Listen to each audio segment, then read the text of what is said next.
Hello, and welcome to Raasch Thoughts. I'm glad you could join me today. Very happy to be doing these podcasts. This is actually my first podcast that I'm going to be kicking off today.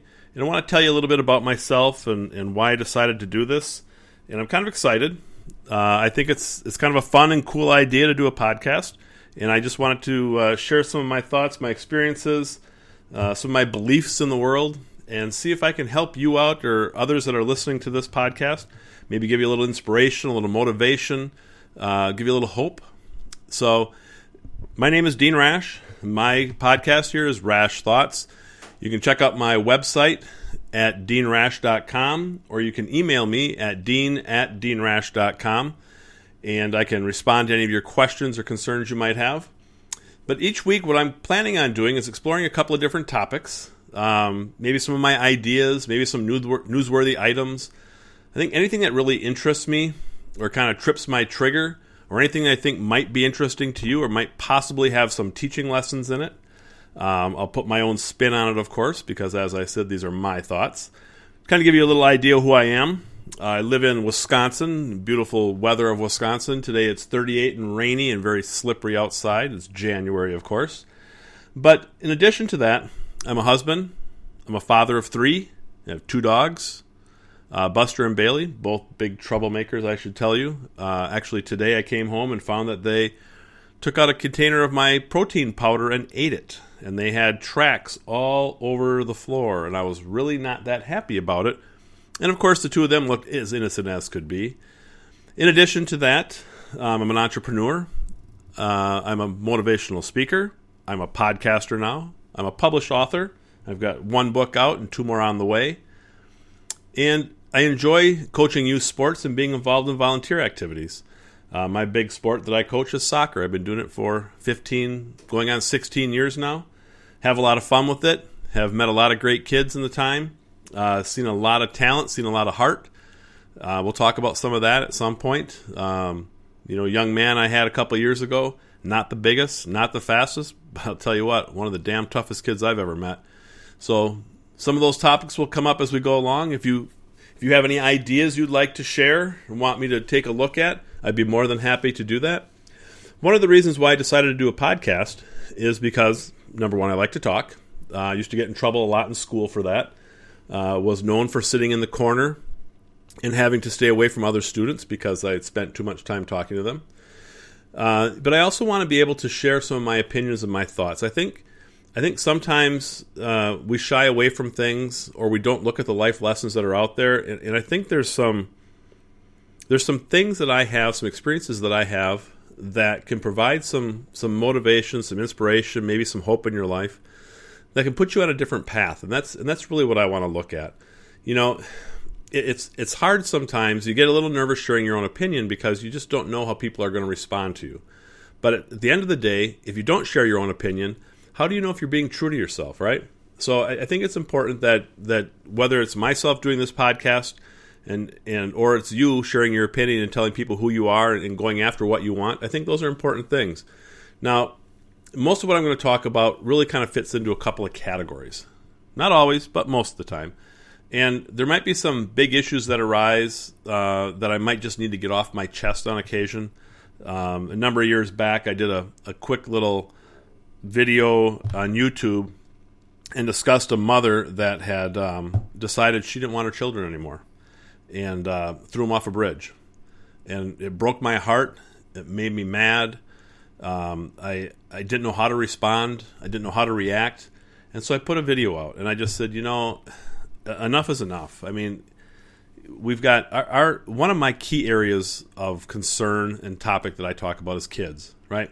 I think it's our power and our responsibility and our mission as adults and human beings to take care of kids.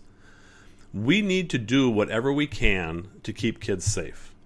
We need to let kids know that they have promise, they have possibilities, they have power, they have gifts, they have skills, they have hope, they have dreams, they have abilities. They have the whole world at their fingertips, and we need to guide them and help them understand that and achieve that. And when I hear things like a mother throwing her kids off a bridge because she didn't want them anymore, that just it makes me mad. I mean, you have no idea how difficult it is for somebody like myself who cares so much about making sure kids get the right start in life, to hear a story like that and not drive over to where she lives and do the same thing to her. I know you can't do that, but I'm just saying that's how frustrated you get sometimes. So it's important for me that we're doing the right thing for kids in our communities. And I'll tell you what, it's not just the parents' responsibility to raise kids, and it's not the teacher's responsibility. It's all of our responsibility. Us as a community, in our countries, in our cities, in our towns, our villages, whatever it might be, it's our responsibility to make sure that kids are taken care of. Like I said, we need to make sure that kids can achieve. We need to help them understand that they have abilities and that we need to mentor them and help them answer their questions, help them be safe, help them feel like they can achieve and do whatever they want. Of course, we also have to let them know that there's consequences if they do something wrong, and that there is winning and there is losing. And I think sometimes in America anyway, in the U.S., we've gotten away from that a little bit with awarding every kid a medal. But I think we need to understand, because it's healthy for them to understand that you don't always get what you want, but if you work hard enough, you're going to get where you need to be and where you want to be at some point in your life, right? You might not win every race, you might not win every prize, but keep working at it, because you're going to get there at some point, right? So it's really important for us to get involved. Don't let the kids fail. Help them understand how important that they are. A number of years ago, I was teaching in a class, doing a junior achievement class. And if you're not familiar with junior achievement, it's a great organization where volunteer leaders in the communities go into the schools and teach different topics. Could be business related, could be history related. And I was in this classroom, and there was a young man in the class. He was kind of dressed in the goth style, and he was kind of nodding off during the class. And I always like to keep the kids engaged, and I want to make sure that they're paying attention. And I asked the teacher at the end of the day, I said, "What's going on with that boy over there?" And she told me just to leave him alone, because he's got problems at home. He's had a difficult life. I would say he was probably about 13 years old. He had attempted suicide twice that year already. And the teacher's response to me when I asked what was going on with him was to ignore him. Wrong answer. We cannot ignore a situation like that. And what I did, now that day was done. Couldn't do anything more that day. But the next time I was in that classroom, I purposely went over and I engaged him, even though he was trying to sleep. Just asked him how he was doing. I put together a little contest for all the kids, and I encouraged him to participate as well. And I made sure I focused on him throughout that class. And I said, here's what I want to do. I want you guys to, now we're not going to grade this today, but I want you guys to take your name tags that we gave you, and I want you to dress them up, right? Color them, draw pictures on them, write your name fancy, put stickers on, whatever you want to do, right? Make them the nicest that you can make them. And then we're going to, the next time I come back, put your names up, and we're going to look at them, and we're going to not grade them, but we're going to vote on which one's the best. So here's this young man, 13 years old, that has attempted suicide twice already that year.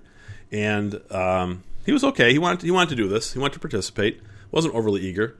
So next class I came back, and this guy put some effort into it.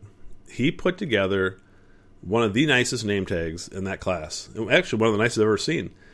And his peers, his student body, the ones that are ignoring him while he sleeps in class because he's had a rough life, his student body, the kids in that class of about 26 or so, they voted his the number one name tag. Now, I had a full-size Snicker candy bar, all right? We're not talking like a major prize here. We're not talking like a new Maserati or something. We're talking about giving a 13-year-old kid recognition for doing something positive and rewarding him with a candy bar. That's all we did. That kid was fully engaged and talkative for the next 4 classes I was in. He wasn't ignored. He wasn't left to the side. He wasn't left to fend for himself. He wasn't allowed to sleep. He was fully engaged. He participated. He was active. He was happy. He was smiling. He wanted to learn more. All I did was show him attention. Sometimes that's all we have to do. And to this day, I tell that story over and over and over again because it makes me so mad that teacher looked at that kid and said, just ignore him because he's got a rough life. He's already attempted suicide twice. Why the hell would you say that?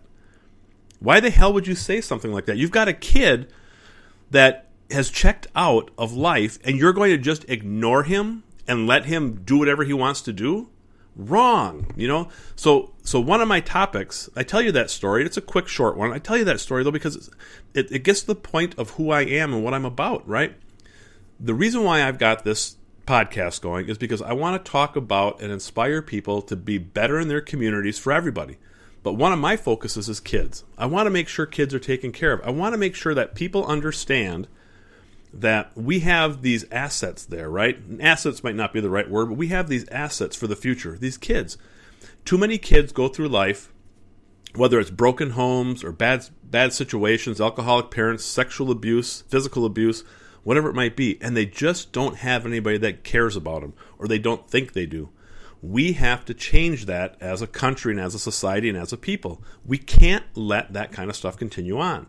And it does. It gets my blood boiling, and I'm trying not to get too loud and obnoxious here because my microphone might go berserk and you guys might get blasted in your car or on your iPhone or on your headphones, wherever you're listening to this. But when I hear stories like kids getting left behind or nobody cares about them or this, that, in a broken home and left in a cage to fend for themselves, whatever it might be, that just makes me extremely mad. So that's one of my topics I'm going to be talking about as we go forward. The other thing I'm going to talk about hope, right? So to give you some background on myself. In 1987, on July 3rd of 1987, I was diagnosed with a disease called acute myelogenous leukemia. So AML is the more aggressive form of leukemia. And at the age of 19, I was told that I had about a 12% chance to survive the next 5 years. That was 1987. As you can tell, if you're listening to it currently, it's 2017 right now. So that's 30 years ago, just about 30 years ago. And in that time, when I was going through my treatments, I don't know that I ever felt that I would not make it, but there were some times that I felt that I just couldn't go on anymore. And it wasn't because I didn't want to, because I always did. It was just because I was so tired. I was in so much pain. The medications were doing things to my body that I wasn't expecting. And so one of the things I talk about is giving people hope, understanding that no matter how dark the days are, that there's always the potential for a better day.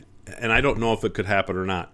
But if I had 5 years to live, I was going to live those 5 years like they were my last. I've had 30 years to live. I've lived those 30 years like they're my last. That's the important part of this. Always believe that there's a better tomorrow. Always believe that there's hope. And always believe that we have a chance. And so I'll share stories about people with struggles. I plan on having some guests on this podcast as well, and to share their information, their stories, and the situations they're in and what they do to stay positive. Because no matter how bad the situation is or how bad life can be, there's always hope. There is. Even for like the stories I was talking about with the kids, there's always hope. We just got to remember that. I'll share some other personal insights about myself as we go along as well. Some of the stuff might be a little bit more difficult for me to get out, so we'll save that for later shows. But I will get to that information at some point in my life and into my podcasts here. The other thing I'll talk about is health, because health and healthy living, they're important. I haven't always been the best at it. I was a college athlete when I was diagnosed, and I think I got frustrated after that because my body had changed so much from the chemos and from the different therapies that I went through that it was frustrating for me to get back to working out and getting back to physically fit. And as I've gotten older and gotten busier, like all of us, we don't eat as well as we should. We don't exercise as much as we should. We don't get enough sleep, that type of stuff. But I met a friend of mine. He's now a friend of mine, I should say, Brad Davidson. And Brad wrote a book, and I met him a little over a year ago. And I followed his book. I followed his guidelines. His book is called Stark Naked, The 21-Day Metabolic Reset. And what I found in his book is that, if I just change my eating habits, I can make such a huge difference in my life. And I did. I started following it. I started living by it. I skip and fall off the wagon every once in a while like everybody else does, but I'm doing my best to at least pay attention to what I'm putting into my body. And then also looking at the physical side of it, the exercise pieces of it, and getting enough sleep and getting enough, fluids in me, enough hydration and stuff like that. So we're going to talk about those kind of things as well. I hope at some point to have Brad on my podcast because, man, the guy has a wealth of knowledge. He actually, in his book, the things that he did for me, he actually lowered my blood pressure because of the different ways that I ate. And I'm talking something that I hadn't been able to do in probably 12 years. and he lowered my blood pressure. The man is amazing at what he does and what he knows and who he works with. And at some point, I hope to have him, just do a little Q&A with us on the podcast. But so we'll talk about some of that stuff as we go along. My goal is to keep the podcast to about 20, 25, 30 minutes. I know everybody's got busy lives, and we want to get some good information, and we want to move on and get on with our lives. But I want to make sure that we cover with enough detail, or if we move it into another show, that's fine too. So in the end, a lot of what I'm going to talk about is, how do we overcome challenges in our life? How do we impact others in our lives in a positive way, so that we're doing things that make our communities better, right? We have these communities that we live in, whether it's small towns, big cities. If you've got a big global idea, whatever it might be, it's our obligation to make sure that we're doing everything we can to help our communities out. And I think that's why I think starting with kids is so important to me. I always tell people when they ask me to volunteer for something or get involved in giving money or raising money for something, I always say I've got two criteria: is it related to kids or cancer? Because if it's not one of those two, I'm really not that overly interested. So kids and cancer are kind of my thing. Kids being the first part of it. I just want to make sure they get a good start in life. So, but the podcast, like I mentioned, is going to center around hope, finding hope, finding possibilities in life. I'll talk about at some point where I discovered my passion for what I'm doing, standing on top of a log, scared to death because I'm afraid of heights, thought I was going to fall and die. I'll share that story at some point in the future. But again, my whole goal and my whole mission for this podcast is just to get my message out there. I want people to understand that there is promise in this world. There's hope in this world. There's, whether you're in business, whether you're a volunteer, whether you're a mom, whether you're a dad, even if you're a teenager, whatever it might be, you got to understand there's always hope in this world. Something that can give you some direction or some guidance, and believe in yourself. And I know that's hard sometimes, man. I'm telling you, there's self-doubt, that self-talk in my head sometimes, boy, it just knocks me down. So we'll get into a lot of that stuff. And I know I'm probably kind of rambling on here a little bit, and you may have lost interest at minute 10 or whatever it might be, but that's okay. As we go forward, we're going to see some. I think we're going to see some really good topics come up in this podcast. Actually, I know we are. I've put together probably about 3 or 4 shows already, so I'm going to be releasing these every week, once a week. You'll be able to find me on iTunes. That'll be the first place I'm going to put it up there, and I'll find other places that I can eventually post my podcast to. So you'll also be able to find them on my website. I have 2 website names you can work with. They should point you back to the same place. You can either go to deanraasch.com, and that's Dean Raasch, that's spelled RAASCH.com, or deaninspiresyou.com. So those are the 2 websites. You can go to those websites. It'll point you back to the podcast. If you want to contact me directly, just go ahead and email me. You can email me at dean@deaninspiresyou.com, and I spell Dean Inspires You as Deaninspiresu.com, just the letter U. So deaninspiresyou.com. Also, if you're looking for your organization or your business or company is looking for a keynote speaker, motivational speaker, inspirational presenter, feel free to contact me with that as well. I do travel throughout the U.S. to do those. We can talk about setting something up for your organization. I can put together a variety of different custom packages for you. So I'll be more than happy to do that as well. So again, thank you for coming to visit my podcast today. I'm glad you had a chance to listen. I look forward to putting out more of these podcasts, and I also look forward to your feedback and your information. Give me some ideas. Give me some topics you want to talk about. If you've got a great story you want to share, let me know that. I'll bring you on the air. I'll put you on the podcast. So always looking for ways to make things better. So with that being said, go out there and make your lives great. Have hope in this world, and rock your communities. Make them positive. That's all I got to say. So thank you. You guys have a great day and a great week, and I'll talk to you next week.